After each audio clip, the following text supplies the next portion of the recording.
jumla ya magari 6. Magari haya ni kwa ajili ya wakuu wa polisi wa wilaya zote za mkoa wetu wa Tabora, na yanakwenda kupunguza mahitaji ambayo tulikuwa nayo ya magari. Kwa hiyo kwa kupokea magari haya ambayo yatagaiwa gari moja kwa kila wilaya kwa mkuu wa polisi wa wilaya, yatatusaidia kwenda kuimarisha utendaji kazi wetu.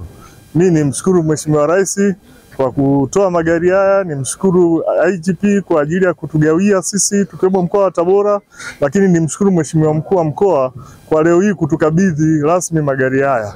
Nikiahidi kwamba magari haya yataenda kutunzwa na yatatumika kwa malengo ambayo yamekusudiwa kuhakikisha kwamba tunaimarisha amani na usalama kwenye mkoa wetu.